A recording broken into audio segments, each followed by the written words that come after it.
Hi hello ನಮಸ್ಕಾರ, welcome back to my channel. ಹೇಗಿದ್ದೀರಾ ಎಲ್ಲರೂ? ನಾವು ಚೆನ್ನಾಗಿದ್ದೀವಿ, ನೀವು ಚೆನ್ನಾಗಿದ್ದೀರಾ ಅಂತ ಭಾವಿಸ್ತಾ ನಾನು ಇವತ್ತಿನ ವಿಡಿಯೋದಲ್ಲಿ ಫ್ರೆಂಡ್ಸ್ ಸಿಂಪಲ್ಲಾಗಿ ತುಂಬ ಈಸಿಯಾಗಿ ರುಚಿಯಾಗಿ ಒಂದು ಹುಳಿ ಸಾಂಬಾರನ್ನ ಮಾಡ್ತಾಯಿದ್ದೀನಿ. ಈ ಸಾಂಬಾರು ಮಾಡೋಕ್ಕೆ ನಾನು ಹಸಿ ಅಲಸಂದೆ ಕಾಳು ತೊಗೊಂಡಿದ್ದೀನಿ.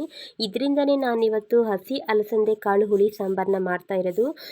ಹಸಿ ಕಾಳಿನ ಸೀಸನ್ ಬಂದರೆ ಸಾಕು, ಎಲ್ಲರ ಮನೆಯಲ್ಲೂ ಕಾಳುಗಳದ್ದೇ ಹಬ್ಬ ಅಲ್ವಾ. ವಿಡಿಯೋನ ತಡ ಮಾಡದೆ ಶುರು ಮಾಡೋಣ. ಮೊದಲಿಗೆ ನಾನಿಲ್ಲಿ 1 ಕಪ್ ಅಷ್ಟು ಹಸಿ ಅಲಸಂದೆ ಕಾಳು ತೊಗೊಂಡಿದ್ದೀನಿ.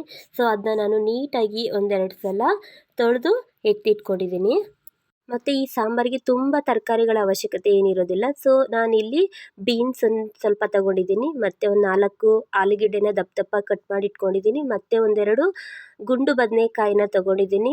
ಬೇಗ ಬೆಂದೋಗ್ಬಿಡುತ್ತಲ್ಲ ಅನ್ನೋ ಕಾರಣಕ್ಕೋಸ್ಕರ ಈ ರೀತಿ ದಪ್ಪ ದಪ್ಪದಾಗಿಯೇ ಕಟ್ ಮಾಡಿ ಇಟ್ಕೊಂಡಿದ್ದೀನಿ.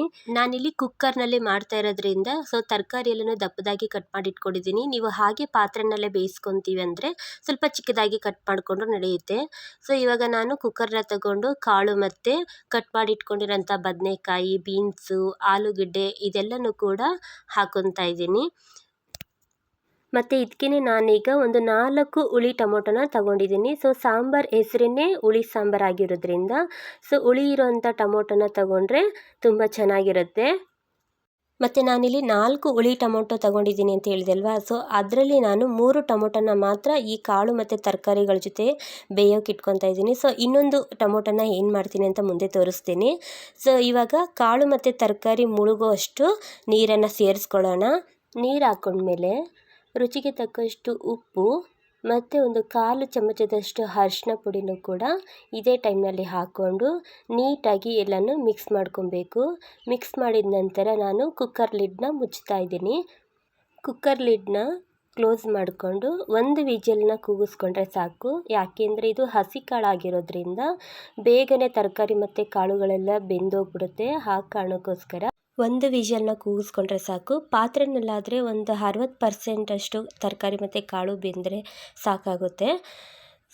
ಇವಾಗ ನಾನು ಸ್ಟವ್ನ ಆನ್ ಮಾಡಿಕೊಂಡು ಕುಕ್ಕರ್ನ ಇಡ್ತಾಯಿದ್ದೀನಿ. ಈ ಕಡೆ ಅದು ವಿಜಲ್ ಆಗೋಷ್ಟರಲ್ಲಿ ನಾವು ಮಸಾಲೆ ಪದಾರ್ಥನ ರೆಡಿ ಮಾಡ್ಕೊಳ್ಳೋಣ. ಆಗಲೇ ಹೇಳಿದ್ನಲ್ಲ ನಾನು ಒಂದು ಟೊಮೊಟೊನ ಏನು ಮಾಡ್ತೀನಿ ಅಂತ ಮುಂದೆ ಹೇಳ್ತೀನಂತ. ನಾನು ಆ ಒಂದು ಟೊಮೊಟೊನ ಮಸಾಲೆ ರುಬ್ಬಕ್ಕೆ ಅಂತ ತೊಗೊಂಡಿದ್ದೀನಿ. ಇಲ್ಲಿ ಒಂದು ಈರುಳ್ಳಿನ ದಪ್ಪ ದಪ್ಪ ಕಟ್ ಮಾಡಿದ್ದೀನಿ, ಒಂದು 10ರಿಂದ 15 ಬೆಳ್ಳುಳ್ಳಿ, ಸ್ವಲ್ಪ ಜೀರಿಗೆ, 1 ಕಪ್ ತೆಂಗಿನಕಾಯಿ, ಸ್ವಲ್ಪ ಕೊತ್ತಂಬರಿ ಸೊಪ್ಪು ಮತ್ತು ಅದೊಂದು ಟೊಮೊಟೊ. ಇದಿಷ್ಟನ್ನು ಕೂಡ ನಾವು ನೀಟಾಗಿ ಒಂದು ಮಿಕ್ಸಿ ಜಾರಲ್ಲಿ ಹಾಕ್ಕೊಂಡು ನುಣ್ಣಗೆ ಪೇಸ್ಟನ್ನು ರೆಡಿ ಮಾಡ್ಕೊಬೇಕು. ಇದೇ ಮಸಾಲೆನ ನೀವು ಬೇಕಿದ್ದರೆ ಸ್ವಲ್ಪ ಫ್ರೈ ಮಾಡಿ ಹಾಕ್ಕೊಂಡ್ರೂ ಕೂಡ ಇನ್ನೂ ಚೆನ್ನಾಗಿರುತ್ತೆ. ಸಾಂಬಾರು ಇನ್ನೂ ಎಕ್ಸ್ಟ್ರಾ ಫ್ಲೇವರ್ ಆ್ಯಂಡ್ ರುಚಿಯಾಗಿರುತ್ತೆ. ಹಾಗೊಮ್ಮೆ ಕೂಡ ನೀವು ಒಂದ್ಸಲ ಟ್ರೈ ಮಾಡ್ಬೋದು. ಸದ್ಯಕ್ಕೆ ನಾನಿಲ್ಲಿ ಎಲ್ಲ ಹಸಿ ಪದಾರ್ಥನೇ ಹಾಕ್ಕೊಂಡು ಗ್ರೈಂಡ್ ಮಾಡ್ಕೊತಾ ಇದ್ದೀನಿ. ಯಾಕೆಂದರೆ ಈ ಮಸಾಲೆನ ನಾವು ಸಾಂಬಾರಲ್ಲಿ ಹಾಕಿ ಕುದಿಸ್ಕೊತೀವಲ್ಲ, ಹಾಗಾಗಿ ಅಲ್ಲಿ ಅದರ ಹಸಿ ವಾಸನೆ ಎಲ್ಲ ಹೋಗುತ್ತೆ. ಮತ್ತು ಇದೇ ಟೈಮ್ನಲ್ಲಿ ಒಂದು ಸ್ವಲ್ಪ ನಾನು ಹುಣಸೆ ಹಣ್ಣನ್ನು ಕೂಡ ಹಾಕ್ಕೊತಾ ಇದ್ದೀನಿ. ಆಲ್ರೆಡಿ ನಾವು ಹುಳಿ ಟೊಮೊಟೊ ತಗೊಂಡಿರೋದ್ರಿಂದ ನೋಡಿಕೊಂಡು ಹುಣಸೆ ಹಣ್ಣನ್ನು ಹಾಕ್ಕೊಳ್ಳಿ. ಇಲ್ಲ ನಮಗೆ ಹುಣಸೆ ಹಣ್ಣು ಎಷ್ಟು ಹಾಕ್ಕೊಬೇಕು ಅಂತ ಗೊತ್ತಾಗಲ್ಲ ಈ ಟೈಮಲ್ಲಿ ಅನ್ನೋದಾದರೆ ನೀವು ಬೇಕಿದ್ರೆ ಸಾಂಬಾರೆಲ್ಲ ಕುದಿ ಬರುತ್ತಲ್ಲ ಲಾಸ್ಟಲ್ಲಿ ಕೂಡ ಸ್ವಲ್ಪ ಟೇಸ್ಟ್ ಮಾಡಿ ನೀವು ಹುಣಸೆ ಹಣ್ಣು ಹುಳಿನ ಹಾಕೊಬೋದು. ಮಸಾಲೆ ರೆಡಿ ಆಗೋಷ್ಟರಲ್ಲಿ ಈ ಕಡೆ ಕಾಳು ಮತ್ತು ತರಕಾರಿ ಎಲ್ಲ ಒಂದು 60 ಭಾಗದಷ್ಟು ಬೆಂದಿದೆ. ಇದರಲ್ಲಿ ನಾನು ಒಂದು ಸ್ವಲ್ಪ ಕಾಳು ಅಂಥದ್ದನ್ನ ಒಂದು ಪ್ಲೇಟಿಗೆ ಎತ್ತಿಟ್ಕೊತೀನಿ. ಅದನ್ನು ತಣ್ಣಗೆ ಮಾಡಿಕೊಂಡು ಈ ಬೆಂದಿರೋ ಕಾಳನ್ನು ಕೂಡ ನಾನು ಏನು ಮಸಾಲೆ ರೆಡಿ ಮಾಡಿ ಇಟ್ಕೊಂಡಿದ್ದೆ ಅದೇ ಮಸಾಲೆಗೆ ಸೇರಿಸ್ಕೊಂಡು ಅದನ್ನು ಕೂಡ ನೀಟಾಗಿ ನುಣ್ಣಗೆ ರುಬ್ಕೊಬೇಕು. ನೋಡಿ, ಇವಾಗ ಎತ್ತಿಟ್ಕೊಂಡಿದ್ದಂಥ ಕಾಳು ತಣ್ಣಗಾಗಿದೆ. ಯಾವುದೇ ಕಾರಣಕ್ಕೂ ಬಿಸಿ ಬಿಸಿ ಕಾಳುಗಳನ್ನು ಹಾಕ್ಕೊಬೇಡಿ. ಲೈಟಾಗಿ ಬಿಸಿ ಇದ್ದರೆ ಓಕೆ. ಈಗ ಆ ಕಾಳನ್ನು ಕೂಡ ಹಾಕ್ಕೊಂಡು ಇವಾಗ ಸಾಂಬಾರು ಪುಡಿನ ಹಾಕ್ಕೊತಾ ಇದ್ದೀನಿ. ನಾನು ಆದಷ್ಟು ಆರ್ಟಿಫಿಷಿಯಲ್ ಸಾಂಬಾರು ಪುಡಿ ಅಥವಾ ಮಸಾಲೆ ಪದಾರ್ಥಗಳನ್ನ ಬಳಸೋದನ್ನು ಅವಾಯ್ಡ್ ಮಾಡ್ತೀನಿ.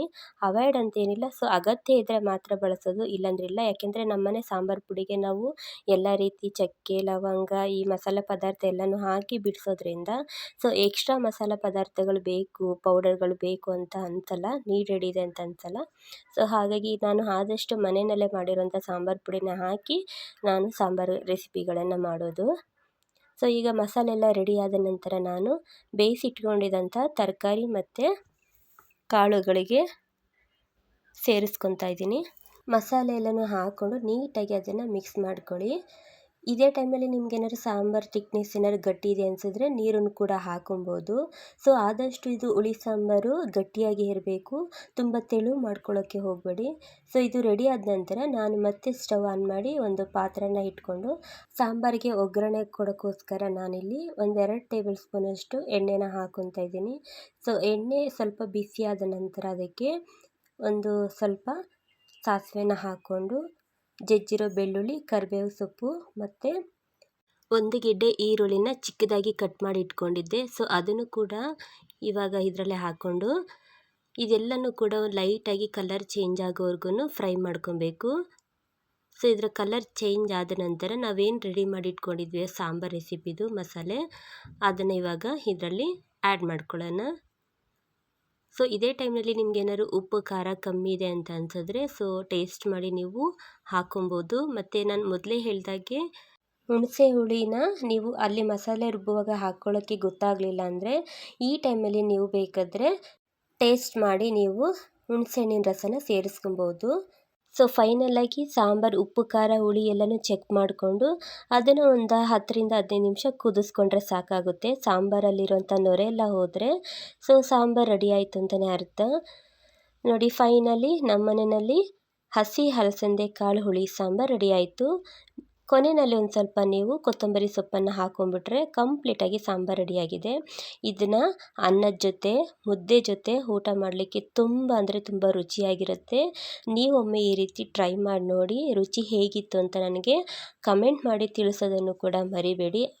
ಇನ್ನೂ ಯಾರು ನನ್ನ ಚಾನಲ್ಗೆ ಸಬ್ಸ್ಕ್ರೈಬ್ ಆಗಿಲ್ಲ ಅವರು ಸಬ್ಸ್ಕ್ರೈಬ್ ಮಾಡ್ಕೊಳ್ಳಿ. ಹೆಚ್ಚೆಚ್ಚು ವಿಡಿಯೋನ ಲೈಕ್ ಮಾಡಿ, ಶೇರ್ ಮಾಡಿ, ಕಮೆಂಟ್ ಮಾಡಿ ಅಂತ ಕೇಳ್ಕೊಳ್ತಾ ಸೊ ಮತ್ತೆ ನಾನು ನಿಮಗೆ ಒಂದೊಳ್ಳೆ ವಿಡಿಯೋದಲ್ಲಿ ಸಿಗ್ತೀನಿ. ಅಲ್ಲಿವರೆಗೂ ಕೀಪ್ ವಾಚಿಂಗ್. Thank you.